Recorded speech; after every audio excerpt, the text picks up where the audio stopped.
शुरू से निम्नलिखित प्रश्नों के उत्तर दीजिए। पहला प्रश्न है, संविधान में वर्णित किन्हीं 5 मौलिक कर्तव्यों को लिखिए। ठीक है, संविधान में 2 चीज हम लोग को दिया गया है, एक मौलिक अधिकार और दूसरा क्या है, मौलिक कर्तव्य। ठीक है, तो अधिकार कितना है, 6 है ना, और मौलिक कर्तव्य मतलब हम लोग को क्या करना चाहिए, क्या हम लोग का फर्ज है। ठीक है, तो इसमें से 5 हम लोग को लिखना है। देखिए, संविधान में वर्णित 5 मौलिक अधिकार निम्नलिखित हैं। ठीक है, पहला है संविधान का पालन। ठीक है, जो कानून बना है, ठीक है, उसका पालन करना है। जो भी हम लोग का संविधान में लिखा गया है उसको हर आदमी मानेगा, तो भारत का राष्ट्रपति हो चाहे प्रधानमंत्री हो, सब कोई उसका पालन करेगा। ठीक है, और उसके आदर्शों, ठीक है, आदर्शों, संस्थाओं, राष्ट्रध्वज और राष्ट्रगान का आदर करना चाहिए। ठीक है, देखिए राष्ट्रध्वज में हम लोग का जो झंडा है, ठीक है, उसका आदर करना है। कहीं भी गिरा हुआ अगर दिखाई दे तो तुरंत उठा लेना है। उसको झंडा को कभी झुका के नहीं रखना है नीचे, ठीक है, सीधे ऊपर की ओर केसरिया रंग जो होता है ऊपर होना चाहिए। ठीक है, और पाँव में कभी नहीं रखना चाहिए, पैर उसके तरफ नहीं होना चाहिए। राष्ट्रगान का आदर करना चाहिए। देखिए, इसको ध्यान देने का वाला चीज है। ठीक है, राष्ट्रगान कौन सा है, रविन्द्रनाथ टैगोर के द्वारा लिखा गया राष्ट्रगान, जन गण मन।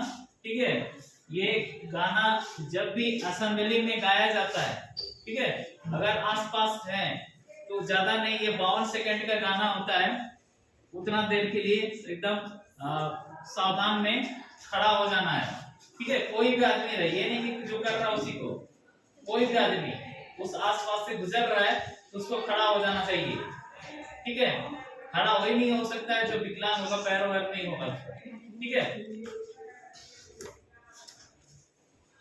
तो ये हो गया आदर। बहुत सारे लोग जैसे होता है ना कि इसने कहीं झंडा फहरा रहा है और जाने का कर रहा है और बगल में आदमी बातचीत कर रहा है। ठीक है, तो ये उसका अपमान करने जैसा हो गया, गलत बात है। आगे देखिए, दूसरा है स्वतंत्रता के लिए हमारे राष्ट्रीय आंदोलन को प्रेरित करने वाले कुछ आदर्शों को अपनाना चाहिए। देखिए, स्वतंत्रता के लिए, स्वतंत्रता क्या चीज है, आजादी। ठीक है, एक चिड़िया पालते हैं तो उसको क्या पिंजरा में रखते हैं, है ना, पिंजरा में पालते हैं, है ना, या कोई भी जानवर पाले हैं तो उसको लोग बांध के रखते हैं। अगर उसको खुला छोड़ देंगे तो वो मनमाना घूमते रहेगा, चिड़िया भी जैसे है, इस पेड़ से उस पेड़ इधर उधर उड़ते रहेगी, है कि नहीं, आजाद है वो, जहां मन करेगा वहां जाके खेत में दाना चुग लेगी, पानी पी लेगी। लेकिन अगर यदि उसको पिंजरा में बंद कर दिए हैं तो वो अपना पसंद से खा सकती है, हम उसको जो देंगे वही खाएगा, है ना, चावल देंगे तो चावल ही खाना पड़ेगा उसको। अगर चना खाने का मन कर रहा है तो चना नहीं मिल सकता। ठीक है, और उसको मन कर रहा है चना खाने का तो खोज लेगी कहीं से। ठीक है, जहां मिलेगा खा सकता है। तो ये देखिए, स्वतंत्रता के लिए हमारे राष्ट्रीय आंदोलनों, जो मैंने अंग्रेज जब था तो उस वक्त जो हमारे क्रांतिकारी थे उन लोग कुछ नारा वगैरह लगाया था कि तुम मुझे खून दो मैं तुम्हें आजादी दूंगा, या फिर उस तरह का बहुत सारा बात था जो उनके द्वारा कहा गया था। ठीक है, और लोग आजादी के लिए लड़ने के लिए आगे आए। ठीक है, नहीं तो लड़ने का क्या मतलब था, लोग सोचते थे चलो मेरा किसी तरह से पेट पल रहा है, हमको लड़ाई करके क्या मिलेगा, आराम से जी रहे हैं, बेकार लड़ाई करने जाएंगे कहीं गोली गोली लगे मर जाएंगे। ठीक है, लेकिन बहुत सारे लोग, हजारों लोग मरने से नहीं डरा और अपना जान गंवा दिया आजादी के लिए। ठीक है, तो उनके उन आदर्शों को हम लोग को अपनाना चाहिए ताकि दोबारा हम लोग को कोई गुलाम नहीं बना सके। ठीक है, आगे देखिए, भारत की संप्रभुता, एकता और अखंडता को अक्षुण्ण रखना चाहिए। ठीक है,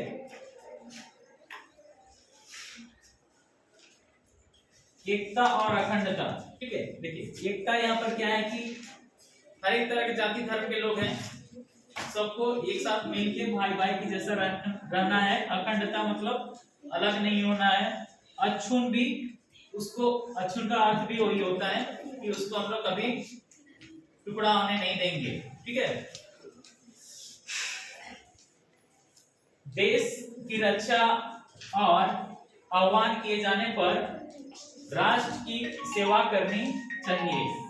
ठीक है, देखिए अगर यदि देश में कभी संकट आ जाता है, कोई दूसरा देश का हमला कर देता है, ठीक है, तब हम सैनिक नहीं है फिर भी अपना देश की रक्षा के लिए अपना जो भी हथियार है उठा के चल देंगे लड़ने के लिए। ठीक है, या जिस तरह से भी हम मदद कर सकते हैं। कहने का मतलब है कि जो सेना में लड़ रहा है उसको उस टाइम खाने पीने का राशन का भी कमी हो सकता है, या किसी भी तरह की कमी हो सकता है। जैसे मान लो कि सेना को किसी को गोली लग जाता है, ठीक है, तो इसका इलाज में क्या, तो उसको खून का जरूरत है।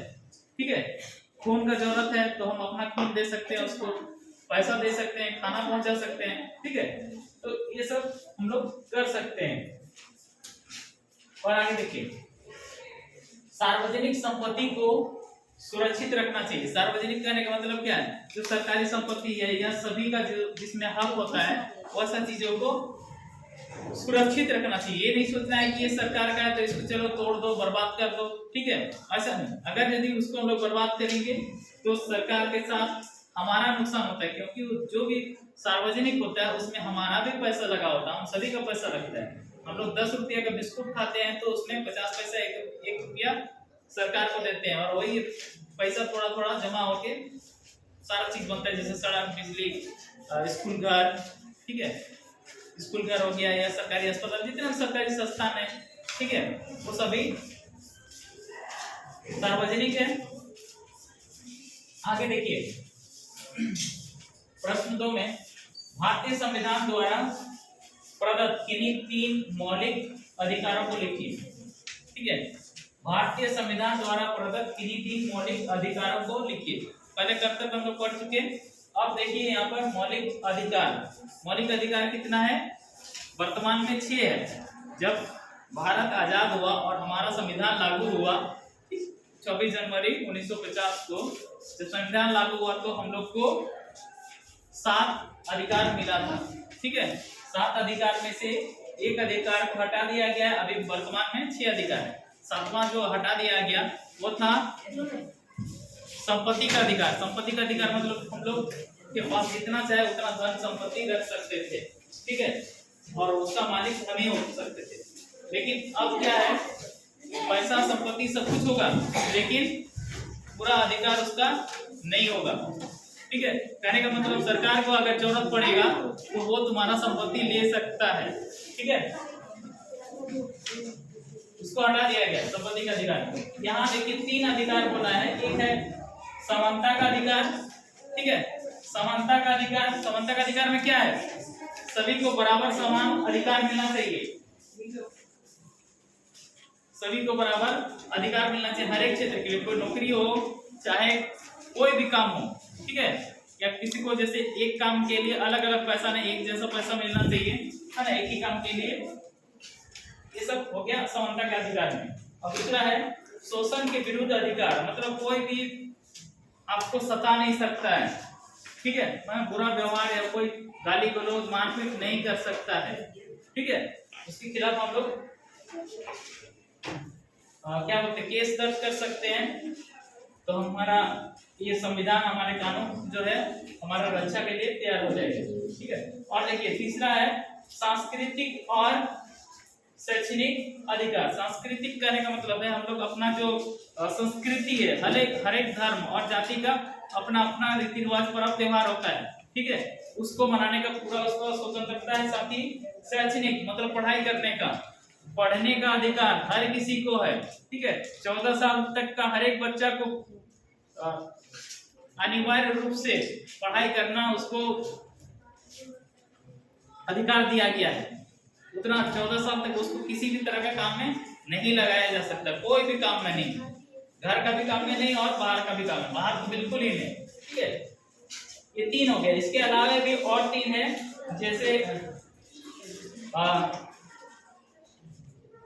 धर्म की स्वतंत्रता का अधिकार हो गया, ठीक है। हम लोग किसी भी धर्म को मान सकते हैं, उपासना कर सकते हैं। उसके बाद है एक अभिव्यक्ति का अधिकार। मतलब है कि हम लोग अपना विचार कहीं भी रख सकते हैं, ठीक है। इसका गलत उपयोग भी कहीं कहीं होता है, जैसे कि कुछ गाना वगैरह में, फिल्म सब में होता है, ठीक है।